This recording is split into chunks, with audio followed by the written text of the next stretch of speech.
ನಮಃ ಹರಿ ಓಂ ಪ್ರಾಣಾದೇರೀಶಿತಾರಂ ಪರಮಸುಖನಿಧಿಂ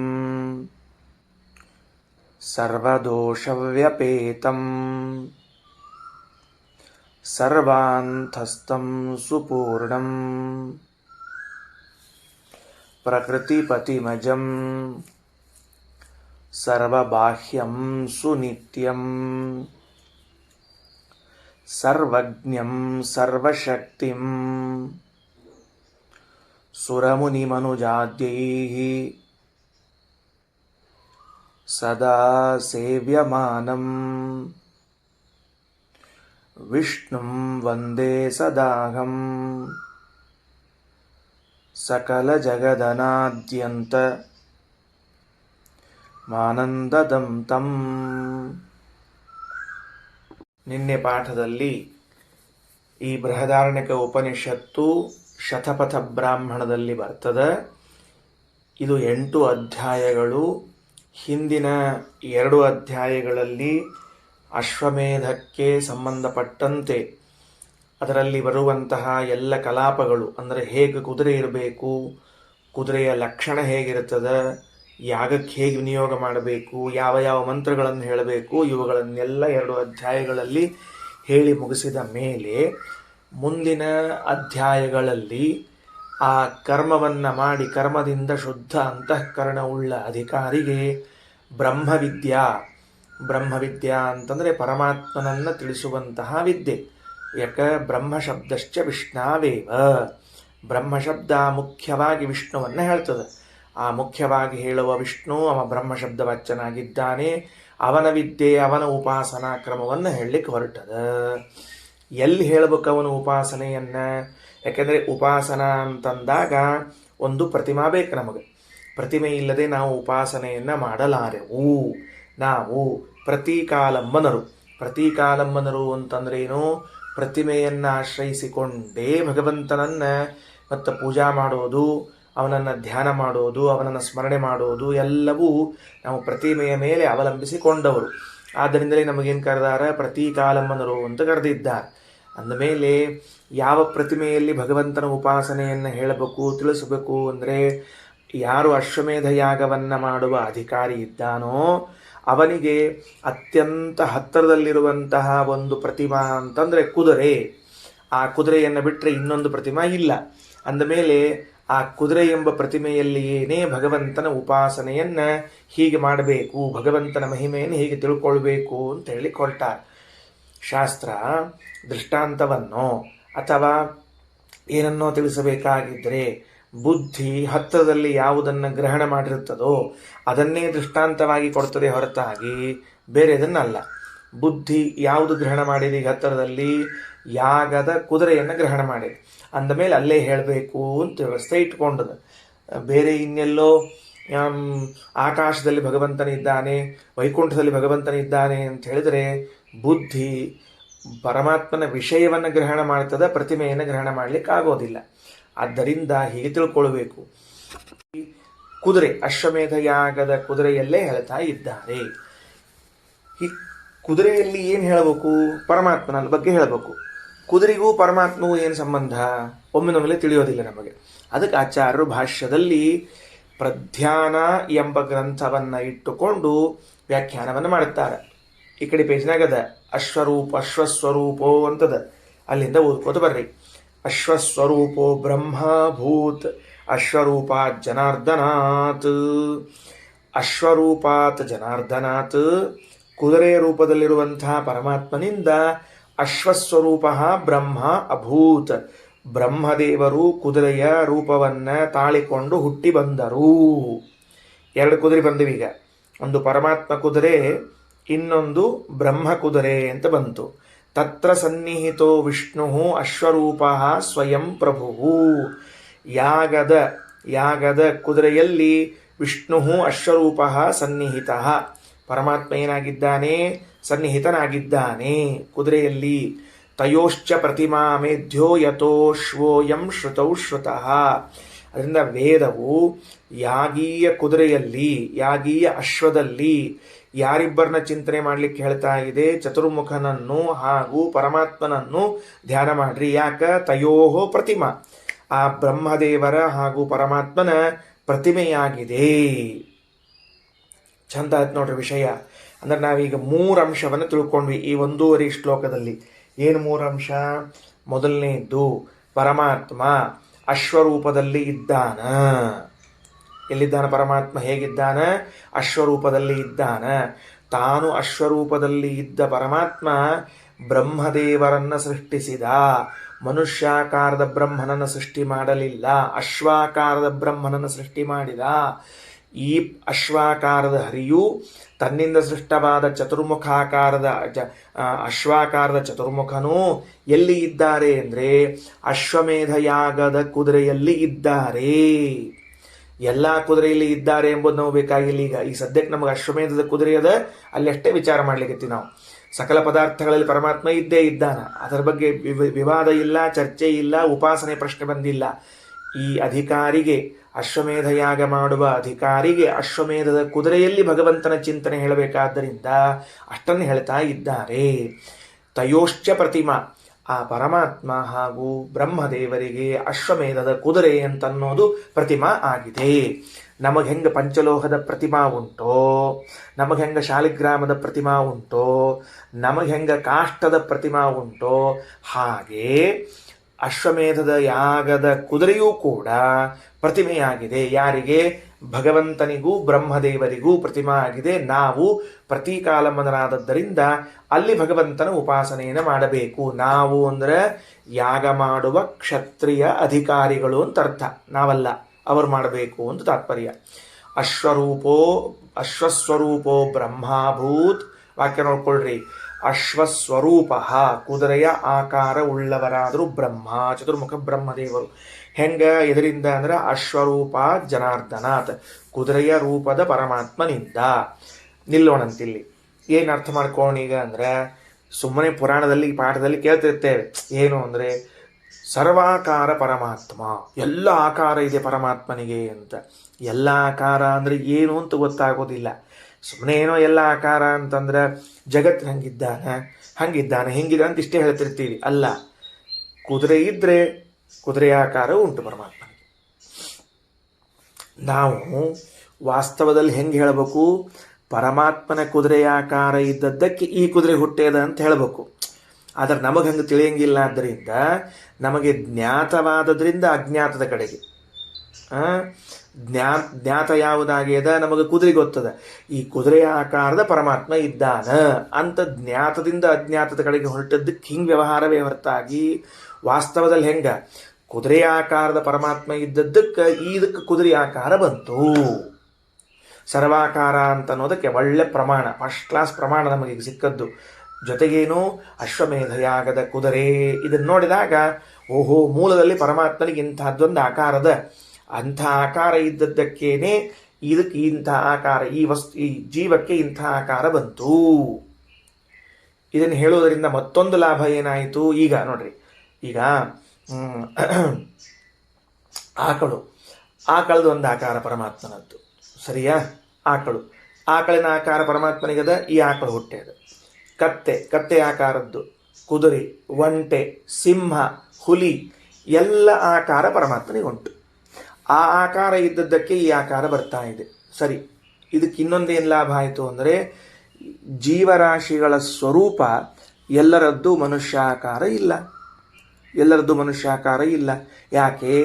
ಬಿಂಬನಾದ ಹರಿಯ ಆಕಾರ ಹೇಗಿದೆಯೋ ಪ್ರತಿಬಿಂಬನಾಗಿರುವಂತಹ ಜೀವನ ಆಕಾರವು ಹಾಗೆ ಇದೆ. ಅಂದರೆ ಇದನ್ನು ಇನ್ನೊಂದು ರೀತಿಯಿಂದ ಹೇಳೋದಾದರೆ, ಸ್ವರೂಪದಲ್ಲಿ ನಾನು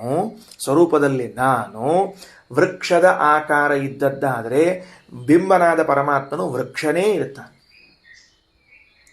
ಅದಕ್ಕೆ ಆಚಾರ್ಯಸ್ತು ತೇ ಗತಿಂಬತ್ತ ಅಂತ ಚಾಂದೋಗ್ಯದಲ್ಲಿ, ನಿಮ್ಮ ಸ್ವರೂಪೋದ್ಧಾರಕ ಗುರುಗಳು ಬಂದು ನಿನ್ನ ಸ್ವರೂಪ ಹೀಗಿದೆ, ಅದನ್ನು ಹಂಗೆ ಚಿಂತನೆ ಮಾಡು, ಪರಮಾತ್ಮನ ಹಿಂಗೆ ಚಿಂತನೆ ಮಾಡು ಅಂತ ಹೇಳಬೇಕು.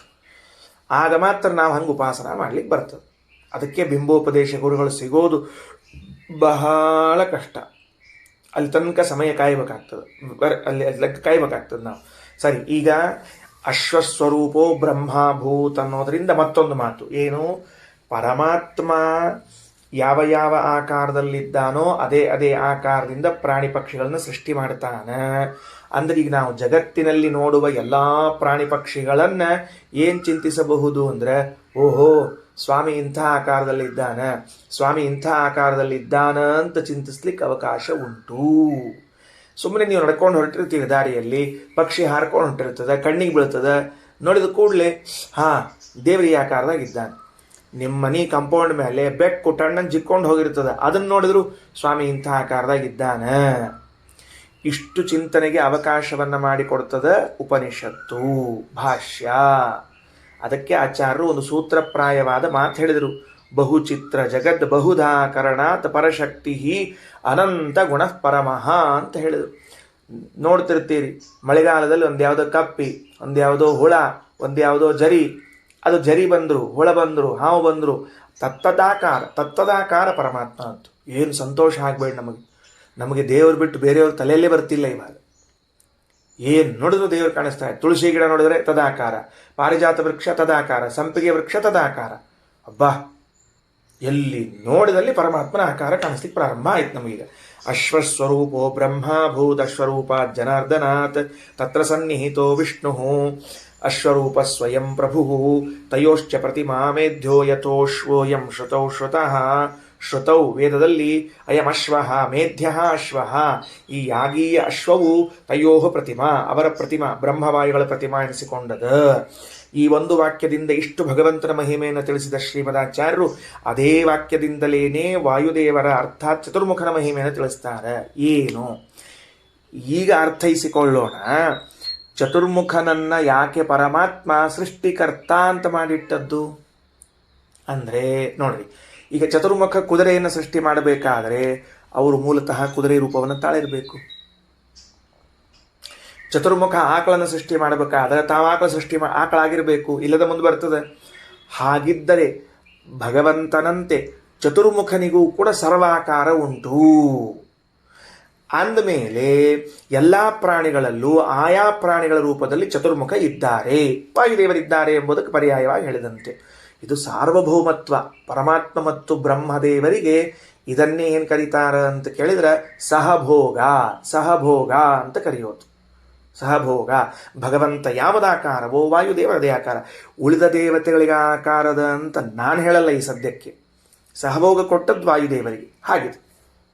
ಎಂತಹ ದೊಡ್ಡ ಮಾತು. ಅಶ್ವಸ್ವರೂಪೋ ಬ್ರಹ್ಮಭೂತ್. ಹುಟ್ಟುವಾಗ ಯಾರಿಂದ ಹುಡ್ತಾರೆ? ಪರಮಾತ್ಮನಿಂದಲೇ ಹುಡ್ತಾರಂಥ ರೂಪವನ್ನು ತೆಗೆದುಕೊಂಡು. ಬೇರೆಯವರು ಬೇಕಾಗಿಲ್ಲ. ಈಗ ಒಂದು ವೇಳೆ ಆಕಳಿತ್ತು ಅಂತ ಇಟ್ಕೊಳ್ರಿ, ಆಕಳಿನಲ್ಲಿ ಆಕಳಿನ ಆಕಾರದ ಬ್ರಹ್ಮದೇವರು, ಅದರ ಒಳಗಡೆಗೆ ಪರಮಾತ್ಮ ಆಕಳಿನ ಆಕಾರದಲ್ಲಿ. ಹಂಗಾರೆ ಮೂಲತಃ ಪರಮಾತ್ಮ ಆಕಳಿನ ಆಕಾರದವನು ಅದೇ ಆಕಾರದ ಬ್ರಹ್ಮನನ್ನು ಸೃಷ್ಟಿ ಮಾಡ್ತಾರೆ. ಅವರಿಬ್ಬರು ಬಂದು ಈ ಆಕಳಿನಲ್ಲಿ ನಿಂತುಕೊಳ್ತಾರ. ಆಗ ಆಕಳು ಅವರಿಬ್ಬರಿಗೂ ಪ್ರತಿಮಾ ಎನಿಸ್ತದ. ಏನು ಶ್ರೀಮದಾಚಾರ್ಯರ ಒಂದು ವಾಕ್ಯ ಎಷ್ಟೆಲ್ಲ ಪ್ರಪಂಚವನ್ನು ತೆರೆದಿರುತ್ತಾ ಇದೆ. ಅಶ್ವಸ್ವರೂಪೋ ಬ್ರಹ್ಮಭೂತ್ ಅಶ್ವರೂಪ ಜನಾರ್ದನಾತ್ ತತ್ರ ಸನ್ನಿಹಿತೋ ವಿಷ್ಣು ಅಶ್ವರೂಪ ಸ್ವಯಂ ಪ್ರಭು ತಯೋಶ್ಚ ಪ್ರತಿಮಾ ಮೇಧ್ಯ ಯಥೋ ಅಶ್ವ. ಮೇಧ್ಯ ಅಂದ್ರೆ ಯಾಗಕ್ಕೆ ಉಪಯೋಗ ಬೀಳುವ ಅಶ್ವ ಅಂತ ಅರ್ಥ. ಅಶ್ವ ಅಯಂ ಶ್ರುತೌ ಶ್ರುತಃ. ಮುಗೀತು. ಇಷ್ಟೇ ಏನೋ ಅಂತ ಕೇಳಿದ್ರೆ ಇನ್ನೊಂಚೂರು. ಸರ್ವಂ ಜಗತ ತದಂಗೇಶು ತಸ್ಮಾತ್ ಸನ್ನಿಹಿತಂ ಸ್ಮೃತಂ ತಯೋ ಅಂಗೇಶ್ವಿದಂ ಯಸ್ಮಾತ್ ಜಗತ್ ಸರ್ವಂ ಪ್ರತಿಷ್ಠಿತಂ. ಸರ್ವಂ ಜಗತ್, ಸಂಪೂರ್ಣವಾದ ಜಗತ್ತು ಎಲ್ಲದ ಅಂತ ಕೇಳಿದ್ರೆ ತದಂಗೇಶು ತಸ್ಮಾತ್ ಸನ್ನಿಹಿತಂ. ಆ ಭಗವಂತನ ಅಂಗದಲ್ಲಿ ಎಲ್ಲ ಜಗತ್ತು ಸನ್ನಿಹಿತವಾಗಿದೆ. ಅವನ್ ಹಿಂಗೆ ಹೊಂದಿಸ್ಕೋಬೇಕು. ಹೆಂಗೆ ಹೊಂದಿಸ್ಕೋಬೇಕು? ತಸ್ಮಾತ್ ಸರ್ವಂ ಜಗತ್ ತದಂಗೇಶು ಸನ್ನಿಹಿತಂ ಸ್ಮೃತಂ. ಆದ್ದರಿಂದ ಅಂದ್ರೆ ಏನು? ಭಗವಂತನು ಎಲ್ಲ ಆಕಾರವನ್ನ ತಾಳಿಕೊಳ್ಳುತ್ತಾನ. ಅಂದ ಮೇಲೆ ಎಲ್ಲದರಲ್ಲಿ ಇದ್ದಾನ ಅಂತಂದ್ಮೇಲೆ ಸಂಪೂರ್ಣವಾದ ಜಗತ್ತು ಅವನನ್ನೇ ಆಶ್ರಯಿಸಿಕೊಂಡಿದೆ ಅಂತ ತಿಳಿಯಬೇಕು. ತಯೋಹೋ ಅಂಗೇಶು ಇದಂ ಯಸ್ಮಾತ್ ಜಗತ್ ಸರ್ವಂ ಪ್ರತಿಷ್ಠಿತಂ. ಕೇವಲ ಪರಮಾತ್ಮನಲ್ಲಿ ತಿಳಿಬೇಡ್ರಿ. ತಯೋಹೋ, ಆ ಪರಮಾತ್ಮ ಹಾಗೂ ಚತುರ್ಮುಖರ ಅಂಗದಲ್ಲಿ ಸಂಪೂರ್ಣವಾದ ಜಗತ್ತು ಆಶ್ರಯಿಸಿಕೊಂಡಿದೆ. ಎಲ್ಲದರಲ್ಲಿ ಪರಮಾತ್ಮನಿದ್ದಾನ. ಎಲ್ಲದರಲ್ಲಿ ಬ್ರಹ್ಮದೇವರಿದ್ದಾರ? ಎಲ್ಲದರಲ್ಲಿ ಪರಮಾತ್ಮ, ಎಲ್ಲದರಲ್ಲಿ ಬ್ರಹ್ಮದೇವರು ಇದ್ದದ್ದರಿಂದಾಗಿ ಎಲ್ಲವೂ ಯಾರನ್ನು ಆಶ್ರಯಿಸಿಕೊಳ್ಳಬೇಕು? ಆ ಬ್ರಹ್ಮ ಪರಮಾತ್ಮರನ್ನೇ ಆಶ್ರಯಿಸಿಕೊಳ್ಳಬೇಕು. ಅನ್ಯಥಾ ದಾರಿ ಇಲ್ಲ, ಅನ್ಯಥಾ ಗತಿ ಇಲ್ಲ. ಇಷ್ಟು ಪ್ರಧ್ಯಾನ ಎಂಬ ಗ್ರಂಥದಲ್ಲಿ ಹೇಳಿದ ಮೇಲೆ ಸೌಪರ್ಣ ಎಂಬ ಗ್ರಂಥವನ್ನು ಹೇಳ್ತಾರ. ಏನು? ಉಚ್ಚೈಶ್ರವಾಹ ಸನ್ನಿಹಿತೋ ಮೇಧ್ಯೆ ಅಶ್ವೇ ತತ್ರ ಕೇಶವಃ ತಸ್ಮಿನ್ ಇದಂ ಜಗತ್ಸರ್ವಂ ಬ್ರಹ್ಮಾಚ ಉಚ್ಚೈಶ್ರವಸ್ಥಿತಃ ಇತಿ ಸೌಪರ್ಣೇ. ಕೊನೆಯ ವಾಕ್ಯ. ಇದು ಮುಗಿದ ಮೇಲೆ ಉಪನಿಷತ್ ಪ್ರಾರಂಭ. ಈಗ ನಮಗ ಏನು? ಉಚ್ಚೈಶ್ರವ ಅಂತ ಒಂದು ಕುದುರೆಯನ್ನು ಕೇಳಿರ್ತೇವೆ. ಎಲ್ಲಿ ಕೇಳಿರ್ತೀವಿ? ಪುರಾಣ ಹೇಳೋ ಕಾಲಕ್ಕೆ ಭಾಗವತದೊಳಗ ಕ್ಷೀರಸಾಗರವನ್ನು ದೇವತೆಗಳು ದೈತ್ಯರು ಸೇರಿ ಮಥನ ಮಾಡಿದರು. ಆ ಮಥನ ಮಾಡಿದ ಮೇಲೆ ಅದರಿಂದ ಒಂದೊಂದು ಪದಾರ್ಥಗಳು ಬಂತು. ಐರಾವತ ಬಂತು, ಅಪ್ಸರಾಸ್ತ್ರೀಯರು ಬಂದರು, ಉಚ್ಚೈಶ್ರವ ಕುದುರೆ ಬಂತು ಅಂತ. ಅದು ಇಂದ್ರದೇವರ ವಾಹನ. ಇಷ್ಟು ಕೇಳಿದ್ದೇವೆ. ಇವತ್ತು ಹೊಸಾದ ಕೇಳಿಗತ್ತೀವಿ. ಅಶ್ವಮೇಧ ಯಾಗದ ಕುದುರೆಯಲ್ಲಿ ಉಚ್ಚೈಶ್ರವ ಕುದುರೆ ಇರ್ತದೆ. ಅಶ್ವಮೇಧ ಯಾಗದಲ್ಲಿ ಉಚ್ಚೈಶ್ರವ ಕುದುರೆ ಇರುತ್ತದೆ. ಭಾರಿ ಆಶ್ಚರ್ಯ ಅಲ್ಲ? ಹಾಗಾದರೆ ಈಗ ವೇದ ಉಪದೇಶ ಮಾಡ್ತಾ ಇರುವುದು ಅಧಿಕಾರಿಗೆ ಏನು ಅಂದರೆ, ನೋಡು, ನಿನ್ನ ಎದುರಿನಲ್ಲಿ ಯಾವ ಕುದುರೆ ನಿಂತ್ಕೊಂಡಿದೆಯಲ್ಲ, ಒಳ್ಳೆ ಜಾತೀಯವಾದ ಕುದುರೆ, ಸಿಂಧು ದೇಶೋತ್ಪನ್ನವಾದ ಕುದುರೆ ಅಂತಿರ್ತದೆ ನೋಡ್ರಿ. ಅದು ಜಾತೀಯ ಕುದುರೆ, ಭಾರಿ ಇರ್ತದೆ. ಅದು ನಡಿಲಿಕ್ಕೆ ಶುರು ಮಾಡಿದರೆ ಆ ಕುದುರೆ ಮೇಲೆ ಕೂಡ್ಬೇಕು, ಆ ಕುದುರೆ ಜೊತೆ ಹೋಗ್ಬೇಕು ಅಂತ ಆಶಾ ಬರ್ತಿರ್ಬೇಕು. ಅಂತಹ ಕುದುರೆ. ಈ ಕುದುರೆಯ ಒಳಗಡೆಗೆ ಫಸ್ಟ್ ಏನು ಕಾಣಬೇಕು ನೀನು? ಉಚ್ಚೈಶ್ರವ ಎಂಬ ಕುದುರೆಯನ್ನು ಕಾಣಬೇಕು, ದೇವಲೋಕದ ಕುದುರೆಯನ್ನು. ಅದರ ಒಳಗಡೆಗೆ ಬ್ರಹ್ಮರೂಪದ ಕುದುರೆಯನ್ನು ಕಾಣಬೇಕು, ಚತುರ್ಮುಖ ರೂಪದ್ದು. ಅದರ ಒಳಗಡೆಗೆ ಪರಮಾತ್ಮ ರೂಪದ ಕುದುರೆಯನ್ನು ಚಿಂತನೆ ಮಾಡಿದ ಮೇಲೆ ಆ ಭಗವಂತನಲ್ಲಿ ಸಂಪೂರ್ಣವಾದ ಜಗತ್ತು ಆಶ್ರಯಿಸಿಕೊಂಡಿದೆ. ಇದೇ ಭಗವದುಪಾಸನ, ಇದೇ ಭಗವದ್ವಿದ್ಯಾ. ಈ ಸಂಪೂರ್ಣವಾದ ಜಗತ್ತು ಭಗವಂತನನ್ನು ಆಶ್ರಯಿಸಿಕೊಂಡಿದೆ ಅಂತಿರಲ್ಲ.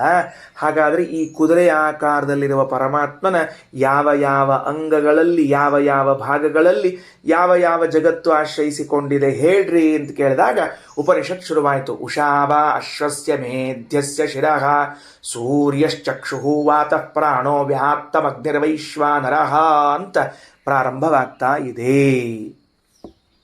ಅಶ್ವಮೇಧ ಯಾಗ ಅಂತ ಹೇಳಿದಾಗ ಸಹಜವಾಗಿ ಒಂದು ಮಾತು ಬರ್ತದೆ. ಏನು ಅಂದರೆ, ಯಾಗದಲ್ಲಿ ಕುದುರೆಯನ್ನ ಆಹುತಿಯನ್ನಾಗಿ ಕೊಡ್ತಾರೆ. ಅವತ್ತಿನ ಕಾಲದಲ್ಲಿ ಹಾಗೆ ವ್ಯವಸ್ಥೆ ಇತ್ತು, ಕೊಡ್ತಾರೆ. ಇವತ್ತಿಗೂ ಎಷ್ಟೋ ಕಾಡುಗಳಲ್ಲಿ ಕುರಿ, ಕೋಳಿ, ಕೋಣ ಅವುಗಳನ್ನು ಬಲಿ ಕೊಡುವ ಪದ್ಧತಿ ಇದೆ. ಅವತ್ತಿನ ಕಾಲಕ್ಕೆ ಕ್ಷತ್ರಿಯರು ಅದು ಏನು ಮಾಡ್ತಿದ್ರು. ಅದರ ಬಗ್ಗೆ ನಾವು ದೀರ್ಘ ಚರ್ಚೆ ಮಾಡುವುದು ಬೇಡ.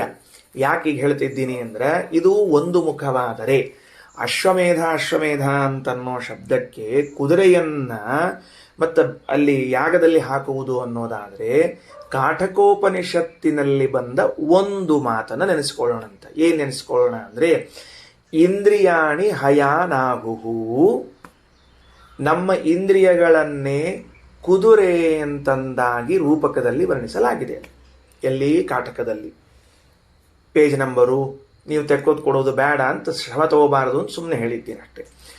ಈ ಇಂದ್ರಿಯಗಳೇನಿವೆಯಲ್ಲ ಇವುಗಳನ್ನು ರೂಪಕಾಲಂಕಾರದಲ್ಲಿ ಕುದುರೆ, ಇಂದ್ರಿಯಾಣಿ ಹಯಾನಾಹುಹು, ಉಪಮಾಲಂಕಾರ ಅಲ್ಲ, ರೂಪಕವೇ.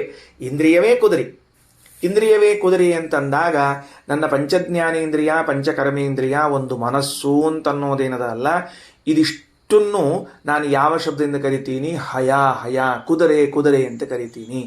ಯಾಕಂದ್ರೆ ಇದು ವೇಗವಾಗಿ ಸಂಚಾರ ಮಾಡ್ತವೆ ಇಂದ್ರಿಯಗಳು, ಎಲ್ಲಿ ಬೇಕಲ್ಲಿ ಹೋಗ್ತವೆ, ಹಿಡಿತಕ್ಕೆ ಸಿಗೋದಿಲ್ಲ, ಕೆಲವು ಹಿಡಿತಕ್ಕೆ ಸಿಗುತ್ತದೆ, ಇದೆಲ್ಲ ಆಗಿದೆ. ಇರಲಿ, ಅಂತೂ ಇಂದ್ರಿಯಗಳು ಕುದುರೆಗಳು ಅಂತಂದಾಗ ಅಶ್ವಮೇಧ ಅಂದರೆ ಕುದುರೆಯನ್ನ ಯಾಗದಲ್ಲಿ ವಿನಿಯೋಗಿಸುವುದು ಅಂತಾದರೆ, ನಮ್ಮ ಇಂದ್ರಿಯಗಳೇ ಕುದುರೆಗಳಾದಾಗ ಇದನ್ನ ಯಾಗದಲ್ಲಿ, ಅಧ್ಯಾತ್ಮ ಯಾಗದಲ್ಲಿ ವಿನಿಯೋಗಿಸುವುದು ಅಂದರೆ ಇಂದ್ರಿಯಗಳನ್ನು ನಿಗ್ರಹಿಸುವುದೇ ದೊಡ್ಡ ಅಶ್ವಮೇಧ ಯಾಗ ಅಂತ ಅಧ್ಯಾತ್ಮ ಅರ್ಥವನ್ನು ತಿಳಿಸುತ್ತಿದ್ದಾರೆ.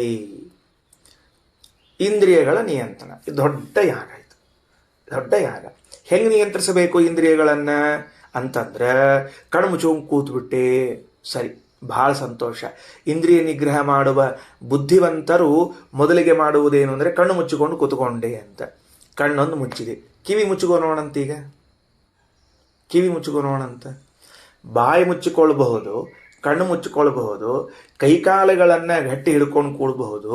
ಕಿವಿ ಹೆಂಗೆ ಮುಚ್ಚುಗೋತಿ, ಮೂಗು ಹೆಂಗೆ ಮುಚ್ಚುಗೋತಿ, ಮನಸ್ಸನ್ನು ಹೆಂಗೆ ನಿಗ್ರಹ ಮಾಡ್ತಿ? ಅದಕ್ಕೆ ಇಂದ್ರಿಯ ನಿಗ್ರಹ ಅಂದ್ರೆ ಬಾಯಿ ಮುಚ್ಚಿಕೊಂಡು ಕಣ್ಣು ಮುಚ್ಚಿಕೊಂಡು ಕೈಕಾಲುಗಳನ್ನು ಕಟ್ಟಿಕೊಂಡು ಕೂಡುವುದು ಅಂತಲ್ಲ. ಎಷ್ಟೇ ವಿಷಯಗಳು ಕಣ್ಣಿಗೆ ಕಿವಿಗೆ ಮೂಗಿಗೆ ಬಂದು ತಾಕಿದಾಗಲೂ ಕೂಡ ರೆಸ್ಪಾಂಡ್ ಮಾಡದೇ ಇದ್ರೆ, ರಿಯಾಕ್ಟ್ ಆಗದೇ ಇದ್ರೆ ಅದೇ ದೊಡ್ಡ ನಿಗ್ರಹ. ಅದೇ ದೊಡ್ಡ ನಿಗ್ರಹ. ಕಣ್ಣಿಗೇನೋ ಕಾಣಿಸ್ತು ಅದರಿಂದ ಹೋಗ್ಬಿಡೋದು ಅಲ್ಲ, ಕಿವಿಗೇನೋ ಶಬ್ದ ಬಿತ್ತು ಟಕ್ಕನ್ ಕಣ್ ತೆಗೆದು ಹೋಗೋದಲ್ಲ. ನೀ ರಿಯಾಕ್ಟ್ ಮಾಡದೇ ಇದ್ರೆ, ರೆಸ್ಪಾಂಡ್ ಮಾಡದೇ ಇದ್ರೆ ಅದೇ ನಿಗ್ರಹದ ಮೊದಲನೇ ಹೆಜ್ಜೆ. ಅಂದಮೇಲೆ ಇದನ್ನು ನೀವು ಮಾಡ್ತಿದ್ರಿ ಅಂದ್ರೆ ಇದೇನಾಗ್ತದ ಅಂದ್ರೆ ಅಶ್ವಮೇಧ ಯಾಗವಾಗುತ್ತದೆ ಅಂತ ಅನ್ನೋದನ್ನು ತಿಳಿಸ್ತಾ ಇದ್ದ. ಓಕೆ, ಇದಿಷ್ಟು ನಾವು ತಿಳಿದುಕೊಂಡು ಹಂಗಾರ ಚತುರ್ಮುಖನಲ್ಲಿ ಮತ್ತು ಪರಮಾತ್ಮನಲ್ಲಿ ಕುದುರೆ ಇದು ಎಲ್ಲವೂ ಸೇರಿಕೊಂಡದ ಅಂದ್ರೆ ನಾವು ಹೆಂಗೆ ತಿಳ್ಕೋಬೇಕು ಅಂತನ್ನೋ ಸಮಸ್ಯೆ ಬಂದ್ರೆ ಹಂಗಿರುವುದಿಲ್ರಿ. ಅದಕ್ಕೆ ವಿಷಯ ಏನದ ಅಂತಂದ್ರೆ ನಾವು ಪ್ರತಿಮಾ ಮೂಲಕ ಭಗವಂತನ ಆರಾಧನೆ ಮಾಡುವರಾದ್ದರಿಂದ ಸನ್ನಿಹಿತವಾದ ಕುದುರೆಯ ಯಾವ ಯಾವ ಅಂಗದಲ್ಲಿ ಯಾವ ಯಾವ ಜಗತ್ತು ಆಶ್ರಯಿಸಿದೆ ಅಂತ ತಿಳಿದುಕೊಂಡ್ರೆ ಅದರ ಒಳಗಿರುವಂತಹ ಉಚ್ಚೈಶ್ರವ, ಅದರ ಒಳಗಿರುವಂತಹ ಚತುರ್ಮುಖ, ಅದರ ಒಳಗಿರುವಂತಹ ಪರಮಾತ್ಮ ಅಂತ ತಿಳ್ಕೊಳ್ಳಿಕ್ ಬರ್ತದೆ. ವಾಸ್ತವದಲ್ಲಿ ಪರಮಾತ್ಮನಲ್ಲೇ ಜಗತ್ತಾಶ್ರಯಿಸಿಕೊಂಡದ್ದು. ಅಂಥ ಪರಮಾತ್ಮ ಬ್ರಹ್ಮನಲ್ಲೂ ಉಚ್ಚೈಶ್ರವ ಕುದುರೆಯಲ್ಲೂ ಯಾಗದ ಕುದುರೆಯಲ್ಲೂ ಇದ್ದಾನೆ ಅಂತ ಇಷ್ಟು ತಿಳಿದುಕೊಂಡ್ರೆ ಸಾಕು. ಇಬ್ಬರಲ್ಲೂ ಇದೆ ಅಂತಂದ್ರೆ ಆ ಅಭಿಪ್ರಾಯದಲ್ಲ. ಬ್ರಹ್ಮದೇವರ ದೇಹದಲ್ಲೂ ಜಗತ್ತದ. ನಮಗೀಗ ಬ್ರಹ್ಮೋಪಾಸನೆಯನ್ನು ಹೇಳ್ತಾ ಇದ್ರಿಂದ ಪ್ರಾಸಂಗಿಕವಾಗಿ ಚತುರ್ಮುಖ ಬಂದಿದ್ದಾರೆ. ವಾಸ್ತವದಲ್ಲಿ ಪರಮಾತ್ಮನ ಅಂಗದಲ್ಲೇ ಸಕಲ ಜಗತ್ತು. ಅಂಥ ಪರಮಾತ್ಮನನ್ನ ಬ್ರಹ್ಮದೇವರು ಕುದುರೆ ರೂಪದಲ್ಲಿ ಹೊತ್ತುಕೊಂಡದ್ರಿಂದ ಪರಮಾತ್ಮನ ಕುದುರೆ ಅಂಗದಲ್ಲಿ ಯಾವ ಯಾವ ಜಗತ್ತಿದೆಯೋ ಅದು ಇವರ ಅಂಗದಲ್ಲೂ ಬಂತು. ಇವರನ್ನ ಅಶ್ವಮೇಧ ಉಚ್ಚೈಶ್ರವ ಕುದುರೆ ಹೊತ್ತುಕೊಂಡದ್ದಕ್ಕೆ ಅದರ ಅಂಗದಲ್ಲೂ ಬಂತು. ಅಂಥ ಕುದುರೆಯನ್ನ ಈ ಹೊರಗಿನ ಕುದುರೆ ಹೊತ್ತುಕೊಂಡದ್ರಿಂದ ಆ ಅಂಗಕ್ಕೂ ಬಂತು. ಇಷ್ಟರ್ಥ ಅದಕ್ಕೆ. ಹೀಗೆ ತಿಳ್ಕೊಳ್ಬೇಕು. ತಗೊಳ್ರಿ, ವಾಕ್ಯ ಓದ್ತೀನಿ. ಒಂದು ವಾಕ್ಯ ಹೇಳೋಣಂತ. ಮೊದಲನೇದ್ದು, ಬಹಳ ಗದ್ಲಕ್ಕೆ ಹೋಗೋದು ಬೇಡ. ಉಷಾವ ಅಶ್ವಸ್ಯ ಮೇಧ್ಯಸ್ಯ ಶಿರಃ. ಈ ಒಂದು ತಗೊಳ್ರಿ. ಇದಕ್ಕೆ ಸರಳವಾದ ಅರ್ಥ ಏನು ಮಾಡ್ಕೋಬೇಕು ನಾವೀಗ ಅಂತಂದ್ರೆ, ಅಲ್ಲಿಗೆ ಒಂದು ಕಾಮ ಹಾಕ್ಕೊಳ್ರಿ. ಎಲ್ಲಿಗೆ ಒಂದು ಕಾಮ ಹಾಕ್ಕೋಬೇಕು?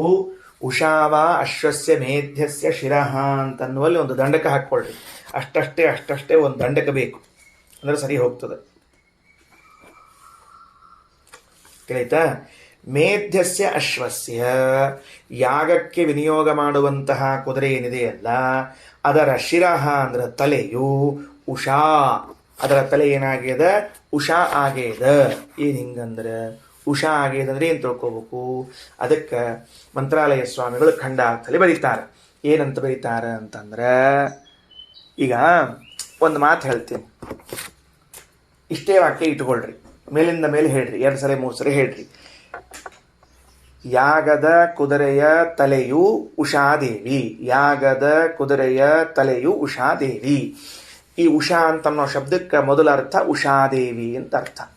ಯಾರವರು ಉಷಾದೇವಿ ಅಂದ್ರೆ ಉಷಃಕಾಲದ ಅಭಿಮಾನಿ. ಸರಿ ಆಯ್ತಾ? ಬಂದದ ಛಾಂದೋಗ್ಯದಲ್ಲಿ ಕೊನೆಯ ಅಧ್ಯಾಯದಲ್ಲಿ ಹೇಳುವಾಗ ಹೇಳಿದ್ದೀನಿ. ಉಷಃಕಾಲ ಅಂದ್ರೆ ಸೂರ್ಯೋದಯಕ್ಕಿಂತ ಮೊದಲು ಬರುವಂತಹ ಕಾಲ ಉಷಃಕಾಲ. ಆ ಉಷಃಕಾಲಕ್ಕೆ ಅಭಿಮಾನಿನಿಯರು ಉಷೋದೇವಿ ಅಥವಾ ಉಷಾದೇವಿ ಅಂತ ಕರ್ಕೊಳ್ರಿ. ಇನ್ನೊಂದು ವಿಶೇಷ ಏನು ಅಂತ ಕೇಳಿದ್ರೆ, ನಾಮಾಭಿಮಾನಿಯರು ಹೌದು, ಬಂದಿದೆ ನೋಡ್ರಿ ಅಲ್ಲಿ, ನಾಮಾಭಿಮಾನಿ ಅಂತ ಬಂದದ. ಸರಿಯಾಗ್ಯದ?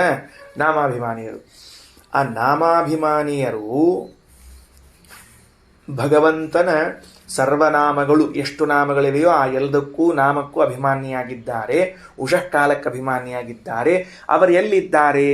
ಈ ಭಗವಂತನನ್ನ ಎಲ್ಲಿ ಆಶ್ರಯಿಸಿಕೊಂಡಿದ್ದಾರೆ ಅಂದರೆ ತಲೆಯನ್ನ ಆಶ್ರಯಿಸಿಕೊಂಡಿದ್ದಾರೆ. ಸರಿ ಆಯ್ತಾ? ಹೌದು. ವೇದ ಹೆಂಗೆ ಹೇಳಿಕತ್ತದ? ಉಷಾವ ಅಶ್ವಸ್ಯ ಮೇಧ್ಯಸ್ಯ ಶಿರಃ. ಉಷೋದೇವಿಯು ಯಾಗದ ಕುದುರೆಯ ತಲೆ. ಹೀಗೆ ಹೇಳಿದರೆ ಕೇಳುವನಿಗೆ ಏನನ್ನಿಸ್ತದ ಅಂತಂದ್ರೆ, ಉಷಾದೇವಿಗೂ ಕುದುರೆಯ ತಲೆಗೂ ಅಶ್ವದ ಶಿರಸ್ಸಿಗೂ ಅಭೇದವನ್ನು ಹೇಳಿದಂತೆ ಕಾಣಿಸ್ತದೆ. ಹೌದಾ? ಉಷಾದೇವಿ ಕುದುರೆಯ ತಲೆ, ಉಷಾದೇವಿ ಅಶ್ವದ ಶಿರಸ್ಸು. ಹಿಂಗೆ ಹೇಳಿದ್ರೆ ಭ್ರಾಂತಿ ಬರೋದಿಲ್ವೇ ನಮಗೆ? ವಿಷಯ ಏನು ಹೇಳಬೇಕಾಗಿದೆ ನಮಗೀಗ? ಆ ಕುದುರೆಯಲ್ಲಿ ಇದ್ದ ಭಗವಂತನ ತಲೆಯನ್ನ ಆಶ್ರಯಿಸಿಕೊಂಡಿದ್ದಾಳೆ ಅಂತ ಹೇಳಬೇಕಾಗಿದೆ. ತಲೆಯಲ್ಲಿ ಇದ್ದಾಳೆ ಆಶ್ರಯಿಸಿಕೊಂಡು ಅಂತ. ಹಿಂಗ್ಯಾಕೆ ಹೇಳ್ತದು ವೇದ? ಅದಕ್ಕೆ ಶ್ರೀಮದಾಚಾರ್ಯರು ಮುಂದಿನ ಪ್ರಮಾಣ ವಾಕ್ಯದಲ್ಲಿ ಕೊಟ್ಟು ಹೇಳ್ತಾರೆ, ವೇದಕ್ಕೆ 5 ಅರ್ಥ ಹೇಳಬೇಕಾಗಿದಂತ್ರಿ. 5 ಅರ್ಥ. ಈ ಸಂದರ್ಭದಲ್ಲಿ 5 ಪ್ರತ್ಯೇಕ ವಾಕ್ಯ ಬರೀಬೇಕಾಗ್ತದೆ. ವೇದವು 5 ಪ್ರತ್ಯೇಕ ವಾಕ್ಯ ಹೇಳಬೇಕಾಗ್ತದೆ. 5 ಪ್ರತ್ಯೇಕ ವಾಕ್ಯಗಳನ್ನು ಹೊಡೆದು ಹಾಕಿ ಒಂದು ವಾಕ್ಯದಿಂದ ನಿಮಗೆ 5 ಅರ್ಥ ಬರುವಂತೆ ತೋರಿಸಿಕೊಡ್ತಾ ಇದೆ. ಇದು ವೇದದ ಬುದ್ಧಿವಂತಿಕೆಯನ್ನು ನಮಗೆ ತಿಳಿಯುವುದೇ ಇಲ್ಲ. ನೋಡ್ರಿ ಹೆಂಗೆ ಹೇಳೋಣ ಅಂತಂದ್ರೆ, ಸಪ್ತಮಿ, ಪಂಚಮಿ, ಷಷ್ಠಿ, ಚತುರ್ಥಿ, ತೃತೀಯ ಈ 5 ಅರ್ಥಗಳಲ್ಲಿ ಒಂದು ಶಬ್ದವನ್ನು ಪ್ರಯೋಗ ಮಾಡಿದೆ. ಸ್ವಲ್ಪ ವೇದವು 5 ಅರ್ಥಗಳನ್ನು ಹೇಳುವುದಕ್ಕೆ ಒಂದು ವಿಭಕ್ತಿಯನ್ನು ಬಳಸಿದೆ. 5 ಅರ್ಥವನ್ನು ಹೇಳಲಿಕ್ಕೆ ಒಂದು ಪ್ರಯೋಗವನ್ನು ಮಾಡಿದೆ.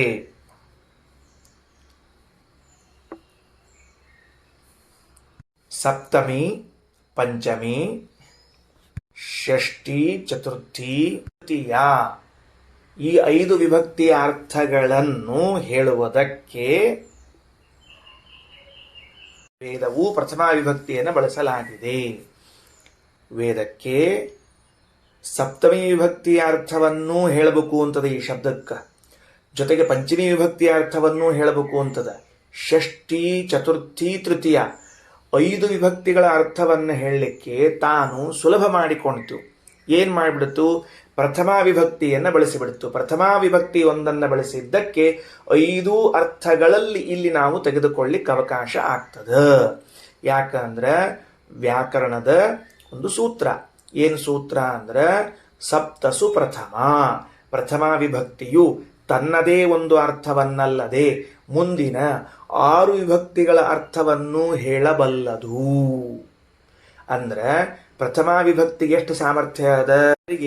ಭಾರೀ ಸಾಮರ್ಥ್ಯ ಇರ್ತದೆ. ಮನೆಯಲ್ಲಿ ದೇವರ ಪೂಜೆಯನ್ನು ಮಾಡುತ್ತಾರೆ, 10 ಜನರಿಗೆ ಅಡಿಗೆಯನ್ನು ಮಾಡುತ್ತಾರೆ, ಬಡಿಸ್ತಾರೆ, ತಾವು ಊಟ ಮಾಡುತ್ತಾರೆ, ಫಸ್ಟ್ ಕ್ಲಾಸ್ ಆಗಿ ಸಮೃದ್ಧವಾಗಿ ಊಟ ಮಾಡುತ್ತಾರೆ, ಪಾಠ ಹೇಳುತ್ತಾರೆ, ಪ್ರವಚನ ಮಾಡ್ತಾರೆ, ಸಂಗೀತ ಮಾಡ್ತಾರೆ.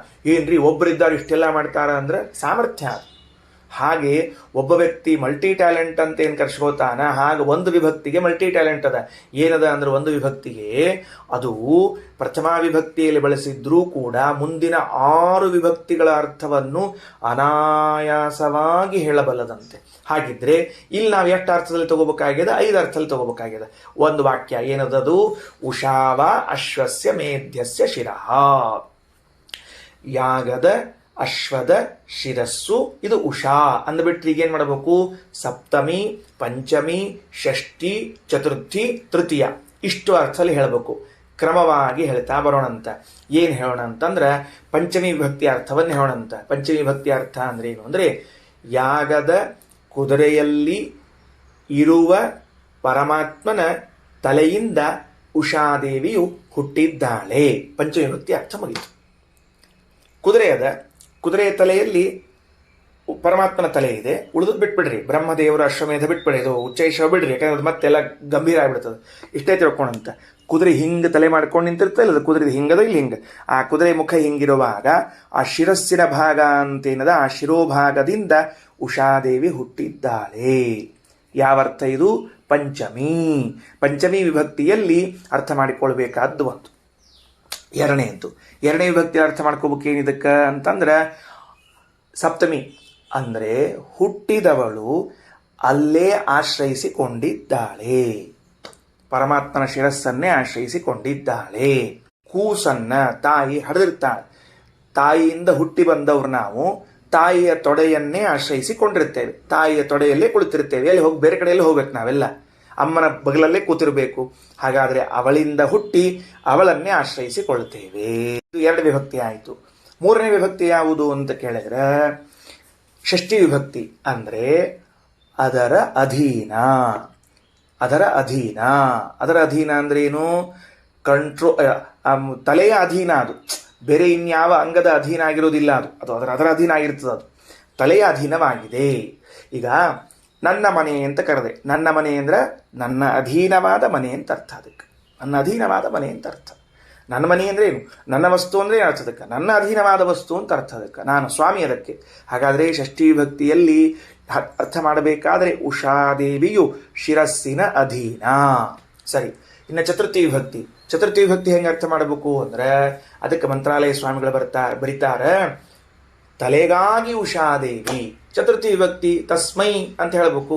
ತಸ್ಮೈ ಅಂದ್ರೆ ಅವರಿಗೋಸ್ಕರ, ತಲೆಗೋಸ್ಕರ ಉಷಾದೇವಿ. ತಲೆಗೋಸ್ಕರ ಉಷಾದೇವಿ ಅಂದ್ರೆ ತಲೆಯ ಉಪಾಸನೆ ಮಾಡುವುದಕ್ಕಾಗಿ ಉಷಾದೇವಿಯೂ ಅಂತ ಅರ್ಥ. ಸರಿ ಆಯ್ತಾ? ತಲೆಯ ಉಪಾಸನೆಯನ್ನ ಮಾಡುವುದಕ್ಕೆ ಅಂದ್ರೆ ಉಷಾದೇವಿ ಏನ್ ಮಾಡ್ತಾಳೆ, ನಾನು ಯಾವ ಅಂಗದಿಂದ ಹುಟ್ಟಿ ಯಾವ ಅಂಗದಲ್ಲಿ ಆಶ್ರಯ ಪಡೆದು ಯಾವ ಅಂಗದ ಅಧೀನಳಾಗಿದ್ದೇನೋ ಅದೇ ಅಂಗವನ್ನೇ ಉಪಾಸನೆ ಮಾಡಬೇಕು. ಯಾಕ? ವೇದವ್ಯಾಸದೇವರೊಂದು ಸೂತ್ರ ಬರೆದಿದ್ದಾರೆ, ಓಂ ಅಂಗೇಶು ಯಥಾಶ್ರಯ ಭಾವ ಅಂತ ಒಂದು ಸೂತ್ರ.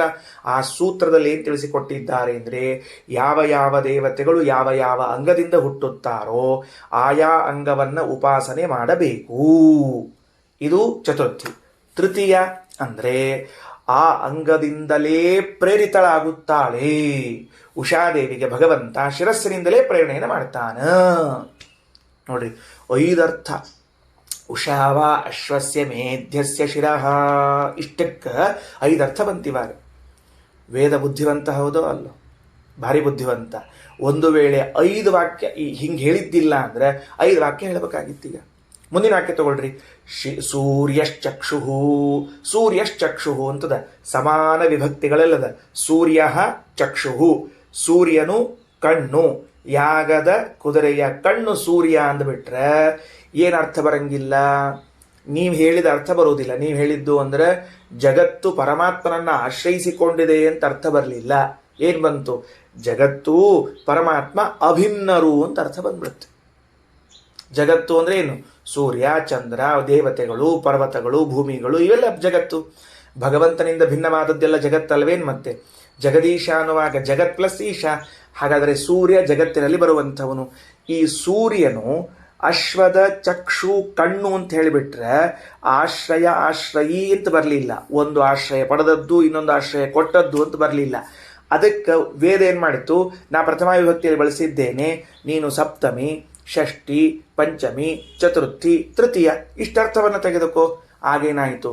ಚಕ್ಷು ಸೂರ್ಯ, ಕಣ್ಣು ಸೂರ್ಯ ಅಂದ್ರೆ ಕಣ್ಣಿನಿಂದ ಸೂರ್ಯನು ಹುಟ್ಟಿದ್ದಾನೆ, ಕಣ್ಣಿನಲ್ಲಿ ಆಶ್ರಯ ಪಡೆದಿದ್ದಾನೆ, ಕಣ್ಣಿನ ಅಧೀನನಾಗಿದ್ದಾನೆ, ಕಣ್ಣನ್ನು ಉಪಾಸನೆ ಮಾಡ್ತಾನೆ, ಕಣ್ಣಿನಿಂದ ಪ್ರೇರಿತನಾಗುತ್ತಾನೆ. ಇಷ್ಟರ್ಥ ಬಂತು. ವೇದ ಬಹಳ ಬುದ್ಧಿವಂತಿಕೆಯಿಂದ ವಾಕ್ಯ ಪ್ರಯೋಗ ಮಾಡ್ತಾ ಇದೆ, ಗಂಭೀರ ವಾಕ್ಯ ಪ್ರಯೋಗ. ಹಿಂಗೆ ಎಲ್ಲಾನು ಅರ್ಥ ಮಾಡಿಕೊಳ್ಳ್ರಿ ಅಂತ ಶ್ರೀಮದಾಚಾರ್ಯ ಮುಂದೆ ವ್ಯಾಖ್ಯಾನ ಮಾಡುವರಿದ್ದಾರೆ. ಸದ್ಯಕ್ಕೆ ನಾ ಏನು ಮಾಡಿಬಿಡ್ತೀನಿ, ಈಗ ನಿಮಗೆ ಇಷ್ಟು ವಿಷಯ ತಿಳಿತೀಗ. ತಿಳಿದದ್ದಕ್ಕೆ ಇನ್ನು ಯಾವ ಯಾವ ಅಂಗದಲ್ಲಿ ಏನೇನು ಅವ ಅಂತ ಅನ್ನೋದನ್ನ ಅಷ್ಟ ಹೇಳ್ಕೋತ ಹೊರಟ್ಬೋಣಂತೆ. ಸರಿ ಆಯ್ತಾ? ಬರ್ರಿ. ಅಶ್ವಸ್ಯ ಮೇಧ್ಯಸ್ಯ ಶಿರಃ ಅಂದ್ರೆ ಶಿರಸ್ಸಿನಲ್ಲಿ ಅಶ್ವಮೇಧ ಯಾಗೀಯ ಕುದುರೆಯ ಶಿರಸ್ಸಿನಲ್ಲಿ ಉಷಾದೇವಿ ಇದ್ದಾಳೆ. ಚಕ್ಷುಸೂರ್ಯ ಅಂತಂದ್ರೆ ಕಣ್ಣಿನಲ್ಲಿ ಸೂರ್ಯನಿದ್ದಾನೆ. ಎಲ್ಲ ವಿಭಕ್ತಿ ಅರ್ಥ ಮಾಡಿಕೊಳ್ಳ್ರೆ ಅದನ್ನು ಪ್ರತ್ಯೇಕ ಹೇಳುವುದಿಲ್ಲ. ವಾಚಃ ಪ್ರಾಣ ಅಂತದ. ವಾಚಃ ಪ್ರಾಣ ಅಂತಂದ್ರೆ ಏನು ಅಂದ್ರೆ ಮತ್ತು ವಾಗೀಂದ್ರಿಯದಲ್ಲಿ ಯಾರಿದ್ದಾರ? ಪ್ರಾಣ ಇದ್ದಾರ. ಸರಿ ಆಯ್ತಾ? ವಾಚಃ ಪ್ರಾಣ ಅಂತದ. ಪ್ರಾಣ ವಾಚಃ ಪ್ರಾಣ ಅಲ್ಲ, ವಾತಃ ಪ್ರಾಣ. ವಾತಃ ಪ್ರಾಣ ಅಂತನ್ನೋ ಶಬ್ದಕ್ಕೆ ಅರ್ಥ ಏನು ಅಂದ್ರೆ ನಾಸಿಕ ಘ್ರಾಣೇಂದ್ರಿಯದಲ್ಲಿ ಕುದುರೆಯ ಮೂಗಿನ ಹೊಳ್ಳೆಯಲ್ಲಿ ಪ್ರಾಣದೇವರಿದ್ದಾರೆ. ಇನ್ನ ವ್ಯಾತ್ತಮಗ್ನಿರ್ವೈಶ್ವಾನರ, ಬಾಯಿ ತೆಗಿತದಲ್ಲ, ತೆಗೆದ ಬಾಯಿ ಒಳಗ ಅಗ್ನಿ ಇದ್ದಾನ. ನೋಡ್ರಿ, ಆ ಕುದುರೆ ಆ ಅಂತ ಬಾಯಿ ತೆಗೆದ್ರೆ ಒಳಗ ಅಗ್ನಿ ಇದ್ದಾನ, ಮೂಗಿನ ಹೊಳ್ಳಿ ಒಳಗ ಪ್ರಾಣದೇವರಿದ್ದಾರ, ಆಮೇಲೆ ಕಣ್ಣಿನಲ್ಲಿ ಸೂರ್ಯನಿದ್ದಾನ, ಶಿರಸ್ಸಿನಲ್ಲಿ ಉಷಾದೇವಿ ಇದ್ದಾಳ. ಮುಂದ ಸಂವತ್ಸರ ಆತ್ಮ ಅಶ್ವಸ್ಯ ಮೇಧ್ಯಸ್ಯ, ಆ ಯಾಗದ ಕುದುರೆಯಲ್ಲಿ ಸಂವತ್ಸರ. ಸಂವತ್ಸರ ಅಂದ್ರೆ ಯಾರು? ಚತುರ್ಮುಖ ಬ್ರಹ್ಮ. ಕುದುರೆ ರೂಪದಲ್ಲಿ ಇದ್ದದ್ದು ಬಿಟ್ಟು ಮತ್ತೊಂದು ರೂಪದಲ್ಲಿ, ಈಗ ಬ್ರಹ್ಮ ರೂಪದಲ್ಲಿ ಹೆಂಗಿದ್ದಾರ ಅಂತ ಕೇಳಿದ್ರೆ ಪೂರ್ಣ ದೇಹದಲ್ಲಿ. ಆತ್ಮ ಅನ್ನೋ ಶಬ್ದಕ್ಕೆ ಪೂರ್ಣ ದೇಹ ಅಂತ ಅರ್ಥ. ದ್ಯೌಹು ಪೃಷ್ಟಂ. ದ್ಯೌಹು ಪೃಷ್ಟಂ ಅಂದ್ರೆ ಅದ್ರ ಬೆನ್ನಿನ ಮೇಲೆ, ಬೆನ್ನಿನಲ್ಲಿ ದ್ಯುಲೋಕಾಭಿಮಾನಿ ಸ್ವರ್ಗಲೋಕಾಭಿಮಾನಿ ಇದ್ದಾರೆ. ಅಂತರಿಕ್ಷ ಮುದರಂ, ಅಂತರಿಕ್ಷ ಅಂತನ್ನುವ ಲೋಕಕ್ಕೆ ಅಭಿಮಾನಿಯಾದವರು ಹೊಟ್ಟೆಯಲ್ಲಿದ್ದಾರೆ. ಯಾರವರು ಅಂತರಿಕ್ಷಾಭಿಮಾನಿ ಅಂದ್ರೆ ಮುಂದೆ ಹೇಳೋರಿದ್ದಾರೆ. ಗಣಪತಿಯ ಮಗ ಏನಿದ್ದಾರೆ ಅವರು ಅಂತರಿಕ್ಷಕ್ಕೆ ಅಭಿಮಾನಿ ಇದ್ದಾರೆ. ಅವರು ಈ ಕುದುರೆಯ ಹೊಟ್ಟೆಯಲ್ಲಿ ಇದ್ದಾರೆ. ಭಾಷ್ಯ ಓದಿದಾಗ ಇನ್ನು ಬರ್ತದೆ, ಮತ್ತೊಮ್ಮೆ ಸ್ಪಷ್ಟ ಆಗ್ತದೆ. ಸದ್ಯಕ್ಕೆ ಆ ಕುದುರೆಯ ಶಿರಸ್ಸಿನಲ್ಲಿ ಉಷಾದೇವಿಯು, ಕಣ್ಣಿನಲ್ಲಿ ಸೂರ್ಯನು, ಮೂಗಿನಲ್ಲಿ ಪ್ರಾಣದೇವರು, ತೆರೆದ ಬಾಯಿಯಲ್ಲಿ ಅಗ್ನಿಯು, ದೇಹದ ತುಂಬ ಬ್ರಹ್ಮದೇವರು, ಬೆನ್ನಿನಲ್ಲಿ ಸ್ವರ್ಗಾಭಿಮಾನಿಯು, ಹೊಟ್ಟೆಯಲ್ಲಿ ಅಂತರಿಕ್ಷಾಭಿಮಾನಿಯು ಗಣಪತಿ ಪುತ್ರನು. ಪೃಥಿವೀ ಪಾಜಸ್ಯಂ, ಪೃಥಿವಿಯು 4 ಕಾಲುಗಳಲ್ಲಿ ಇದ್ದಾಳೆ. ಪೃಥಿವಿ ಅಭಿಮಾನಿ ದೇವತಾ 4 ಕಾಲುಗಳಲ್ಲಿ ಇದ್ದಾಳೆ. ದಿಶಃ ಪಾರ್ಶ್ವೇ, ದಿಗ್ ಅಭಿಮಾನಿಗಳು 4 ಭಾಗಗಳಲ್ಲಿ ಇದ್ದಾರೆ. ಕುದುರೆಯ ಮುಂದೆ, ಹಿಂದೆ, ಎಡಕ್ಕ, ಬಲಕ್ಕ ಈ 4 ಭಾಗಗಳಲ್ಲಿ ದಿಗ್ ಅಭಿಮಾನಿ ದೇವತೆಗಳಿದ್ದಾರೆ. ಅವಾಂತರ ದಿಶಃ ಪರಶವಃ, ಅವಾಂತರ ದಿಗಭಿಮಾನಿ ದೇವತೆಗಳು ಎಡಬಲಗಳಲ್ಲಿ ಇರುವಂತಹ ಅಸ್ಥಿಗಳು ಮತ್ತು ಪುಚ್ಛಗಳಲ್ಲಿ ಇದ್ದಾರೆ. ದೇಹದ ಒಳಭಾಗದಲ್ಲಿ ಎಡಬಲಕ್ಕಿರುವಂತಹ ಅಸ್ಥಿಗಳಿರ್ತಾವ. ಕುದುರೆಗೆ ಇರ್ತವಲ್ಲ ಅಸ್ಥಿಗಳು, ನಮಗೆ ಹೆಂಗೆ ದೇಹದೊಳಗೆ ಅಸ್ಥಿಗಳು ಹಂಗೆ ಅಸ್ಥಿಗಳವ ಅದರಿರ್ತಾವ. ಪರಶವಃ ಋತವೋ ಅಂಗಾನಿ, 6 ಋತುಗಳು ಎಲ್ಲೆಲ್ಲಿದ್ದಾರೆ ಋತುಗಳ ಅಭಿಮಾನಿ ದೇವತೆಗಳು? ತಲೆ, 4 ಗೊರಸ್ಸು, ಬಾಲ. ಈ 6 ಅಂಗಗಳಲ್ಲಿ ನೋಡ್ರಿ, 6 ಅಂಗ ಯಾವ್ದು ಗೊತ್ತಾಗಬೇಕು? ಋತವಃ ಅಂದ್ರೆ 6 ಋತುಗಳು, ಅಂಗಾನಿ ಅಂದ್ರೆ 6 ಅಂಗ. ಯಾವ 6 ಅಂಗ ಕುದುರೆಗೆ ಅಂದ್ರೆ ಮೊದಲನೆಯದ್ದು ತಲೆ, 4 ಕಾಲುಗಳು, ಬಾಲ. ಇವು 6 ಆಯ್ತು. ಈ 6 ಅಂಗಗಳಲ್ಲಿ ಇದ್ದಾರೆ ಅಲ್ರಿ. ಮತ್ತೆ ಆಗಲೇ ಇನ್ಯಾರನೋ ದೇವತೆಯನ್ನು ಹೇಳಿದ್ರಿ. ಈಗ ಯಾಕಂದ್ರೆ ಒಂದು ಕಡೆಗೆ 4 ಮಂದಿ ಇರಬಾರ್ದು ಅಂತ ನಿಯಮ ಇಲ್ಲ, ನಾವು ಹಂಗೆ ಹೇಳ್ತಿಲ್ಲ. ಅಲ್ಲಲ್ಲಿ ಇದ್ದವ್ರನ್ನ ಹೇಳ್ತಾ ಬರ್ತಿದ್ದೀವಿ. ಒಂದು ಸ್ಥಳದಲ್ಲಿ 2, 3 ಮಂದಿ, 4 ಮಂದಿ ಇರಬಹುದು ಆಶ್ರಯಿಸಿಕೊಂಡು. ಆಯ್ತಾ? ಇನ್ನು ಮಾಸಾಶ್ಚ ಅರ್ಧ ಮಾಸಾಶ್ಚ ಪರ್ವಾಣಿ, ಮಾಸ ಅರ್ಧ ಮಾಸ ಇವರೆಲ್ಲಿದ್ದಾರೆ? ಮಾಸಾಭಿಮಾನಿಗಳು ಎಲ್ಲಿ? ಪರ್ವಾಣಿ ಅಂದ್ರೆ ಪ್ರಧಾನವಾದ ಕೀಲುಗಳು, ಪಕ್ಷಾಭಿಮಾನಿಗಳು ಅಪ್ರಧಾನವಾದ ಕೀಲುಗಳಲ್ಲಿ ಇದ್ದಾರೆ. ಸರಿ. ಇನ್ನು ಅಹೋರಾತ್ರಾಣಿ ಪ್ರತಿಷ್ಠಾ, ಅಹೋರಾತ್ರಾಭಿಮಾನಿಗಳು ಪಾದಗಳಲ್ಲಿ ಇದ್ದಾರೆ. ಮತ್ತು ಪ್ರತಿಷ್ಠಾ ಅಂದ್ರೆ ಪಾದ ಅಂತ ಅರ್ಥ ಇಲ್ಲಿ, ಅದಕ್ಕಷ್ಟ ಬರ್ಕೊಂಡಿರ್ರಿ. ಪ್ರತಿಷ್ಠಾ ಪಾದಗಳಲ್ಲಿ. ಇನ್ನು ನಕ್ಷತ್ರಾಣಿ ಅಸ್ಥೀನಿ, ಅಸ್ಥಿಗಳಲ್ಲಿ ನಕ್ಷತ್ರಗಳಿವೆ. ಎಲ್ಲ ಅಸ್ಥಿಗಳಲ್ಲಿ ನಕ್ಷತ್ರಗಳವ. ನಭೋ ಮಾಂಸಾನಿ, ನಭಃ ಅನ್ನೋ ಶಬ್ದಕ್ಕೆ ಇಲ್ಲಿ ಆಕಾಶಾಭಿಮಾನಿಯಾದ ಗಣಪತಿ ಅಂತ ತೆಗೆದುಕೊಳ್ಬೇಕು. ಆ ಗಣಪತಿ ಕುದುರೆಯ ಮಾಂಸದಲ್ಲಿ ಇದ್ದಾರೆ. ಊವಧ್ಯಂಸಿಕತಾಹ ಅಂತಂದ್ರೆ ಪುರೀಷಾಭಿಮಾನಿಯಾದ ಪೃಥ್ವಿಯಲ್ಲಿ ಮರಳಿಗೆ ಅಭಿಮಾನಿಯಾದ ದೇವತೆಗಳಿದ್ದಾರೆ. ಸಿಕತ ಅಂದ್ರೆ ಉಸುಕು. ಆ ಉಸುಕಿನ ಕಣಕ್ಕೆ ಅಭಿಮಾನಿಗಳಾದವರು ಊವಧ್ಯ ಅಂದ್ರೆ ಪುರೀಷ, ಹೊಲಸು. ಆ ಕುದುರೆ ಹಾಕುವಂತಹ ಹೊಲಸು. ಅಲ್ಲಿ ಪೃಥ್ವಿ ದೇವತೆ ಇದ್ದಾಳೆ, ಅದರೊಳಗೆ ಇವರೆಲ್ಲ ಇದ್ದಾರೆ. ಆಮೇಲೆ ಸಿಂಧವಃ ಗುದಾಹ, ಕರಳುಗಳಲ್ಲಿ ನದ್ಯಭಿಮಾನಿ ದೇವತೆಗಳಿದ್ದಾರೆ. ಯಕೃಚ್ಚ ಕ್ಲೋಮಾನಶ್ಚ ಪರ್ವತಾಹ, ಯಕೃತ್ ಕ್ಲೋಮ ಅಂತ ಕರೆಯುವಂತಹ ಮಾಂಸ ವಿಶೇಷಗಳಲ್ಲಿ ಪರ್ವತಾಭಿಮಾನಿ ದೇವತೆಗಳಿದ್ದಾರೆ. ನೋಡ್ರಿ ಆಶ್ಚರ್ಯ, ದೇವರ ಅಪ್ರಾಕೃತವಾದ ಯಕೃತ್ ಕ್ಲೋಮ ಇರ್ಬೇಕು. ಮತ್ತ ಇಲ್ಲಿ ಚಾನ್ಸ್ ಇಲ್ಲ, ಅವಂಗೂ ಮಾಂಸ ಅಪ್ರಾಕೃತವಾದದ್ದು. ಆ ಅಪ್ರಾಕೃತವಾದ ಮಾಂಸ ಇದ್ದದ್ದಕ್ಕೆ ಈ ಮಾಂಸದಲ್ಲಿ ಅದ. ಇಂಥ ಮಾಂಸದಲ್ಲಿ ಯಾರು ಆಶ್ರಯಿಸಿಕೊಂಡಿದ್ದಾರೆ ಅಂದ್ರೆ ಗಣಪತಿ ಆಶ್ರಯಿಸಿಕೊಂಡಿದ್ದಾರೆ. ಯಕೃತ್ ಕ್ಲೋಮ ಅನ್ನೋದು ಮಾಂಸದ ವಿಶೇಷಗಳು. ಅಲ್ಲಿ ಪರ್ವತಗಳು ಆಶ್ರಯಿಸಿಕೊಂಡಿವೆ. ಓಷಧಯಶ್ಚ ವನಸ್ಪತಯಶ್ಚ, ಔಷಧಿ ಮತ್ತು ವನಸ್ಪತಿಗಳು ಎರಡೂ ವೃಕ್ಷ ವಿಶೇಷಗಳು. ಸರಿನಾ? ಓಷಧಿ ವನಸ್ಪತಿಗಳು ಅಂತೇನವ, ಇವರು ಆ ಕುದುರೆಯ ರೋಮಗಳಲ್ಲಿ, ಕೂದಲುಗಳಲ್ಲಿ ಆಶ್ರಯಿಸಿಕೊಂಡಿದ್ದಾರೆ, ಅಲ್ಲಿದ್ದಾರೆ. ಇನ್ನ ಉದ್ಯನ್ ಪೂರ್ವಾರ್ಧ, ಕುದುರೆಯ ಅರ್ಧ ಭಾಗ ಮಾಡೋದಂತೆ. ಅದರಲ್ಲಿ ಪೂರ್ವ ಭಾಗ ಏನು ಅಂದ್ರೆ ಉದಯಿಸುವ ಸೂರ್ಯ. ನಿಮ್ಲೋಚನ್ ಜಗನಾರ್ಥ, ಹಿಂಭಾಗದಲ್ಲಿ ಅಸ್ತಮಿಸುವ ಸೂರ್ಯ ಆಶ್ರಯಿಸಿದ್ದಾನೆ. ಏನ್ರಿ, ಒಂದು ಅಶ್ವಮೇಧ ಯಾಗದ ಕುದುರೆಯಲ್ಲಿ ಇಷ್ಟಿದೆಯಾ? ಕುದುರೆಯನ್ನ ಸರಿಯಾಗಿ ಅರ್ಧ ಅಳೆದರೆ ಮುಂಭಾಗ ಉದಯಿಸುವ ಸೂರ್ಯ ಆಶ್ರಯಿಸಿಕೊಂಡಿದ್ದಾನೆ, ಹಿಂಭಾಗ ಅಸ್ತಮಿಸುವ ಸೂರ್ಯ ಆಶ್ರಯಿಸಿಕೊಂಡಿದ್ದಾನಂತೆ. ಯದ್ ವಿಜೃಂಭತೆ ತದ್ವಿದ್ಯೋದತೆ. ಅದು ಮತ್ತು ಆಕಳಿಸಿದರೆ ಆಗೇನಾಗ್ತದ ಅಂತ ಕೇಳಿದ್ರೆ ಮಿಂಚಂತೆ. ಆಯ್ತಾ? ಯದ್ ವಿಧುನತೆ ತತ್ ಸ್ತನಯತೆ. ಕುದುರೆ ಮೈ ಝಾಡಿಸ್ತೀವಿ ಅಂದ್ರೆ ಅದನ್ನೇ ಗುಡುಗು ಅಂತ ತಿಳ್ಕೊಳ್ರಿ.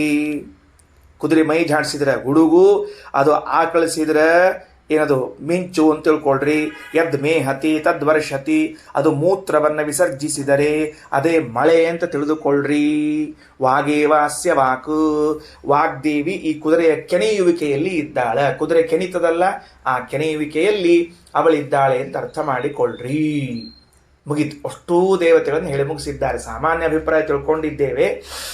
ಹರಿ ಓಂ. ಉಷಾವಾ ಅಶ್ವಸ್ಯ ಮೇಧ್ಯಸ್ಯ ಶಿರಃ, ಸೂರ್ಯಶ್ಚಕ್ಷುಃ ವಾತಃ ಪ್ರಾಣಃ, ವ್ಯಾತ್ತಂ ಅಗ್ನಿರ್ವೈಶ್ವಾನರಃ, ಸಂವತ್ಸರ ಆತ್ಮ ಅಶ್ವಸ್ಯ ಮೇಧ್ಯಸ್ಯ, ದ್ಯೌಃ ಪೃಷ್ಟಂ ಅಂತರಿಕ್ಷಮುದರಂ ಪೃಥಿವೀಪಾಜಸ್ಯಂ, ದಿಶಃ ಪಾರ್ಶ್ವೇ ಅವಾಂತರದಿಶಃ ಪರ್ಷವಃ, ಋತವೋ ಅಂಗಾನಿ ಮಾಸಾಶ್ಚ ಅರ್ಧಮಾಸಾಶ್ಚ ಪರ್ವಾಣಿ, ಅಹೋರಾತ್ರಾಣಿ ಪ್ರತಿಷ್ಠಾ ನಕ್ಷತ್ರಾಣ್ಯಸ್ತೀನಿ, ನಭೋ ಮಾಂಸಾನಿ ಊವಧ್ಯಂಸಿ ಕತಾಃ, ಸಿಂಧವಃ ಗುದಾಃ, ಯಕೃಚ್ಛ ಕ್ಲೋಮಾನಶ್ಚ ಪರ್ವತಾಃ, ಓಷಧಯಶ್ಚ ವನಸ್ಪತಯಶ್ಚ ಲೋಮಾನಿ, ಉದ್ಯನ್ ಪೂರ್ವಾರ್ಥಃ ನಿಮ್ಲೋಚನ್ ಜಗನಾರ್ಥಃ, ಯದ್ವಿಜೃಂಭತೆ ತದ್ವಿದ್ಯೋತತೆ, ಯದ್ವಿಧುನುತೆ ತತ್ಸ್ತನಯತಿ, ಯದ್ಮೇಹತಿ ತದ್ವರ್ಷತಿ, ವಾಗೇವ ಅಸ್ಯ ವಾಕ್. ಶ್ರೀಕೃಷ್ಣಾರ್ಪಣಮಸ್ತು.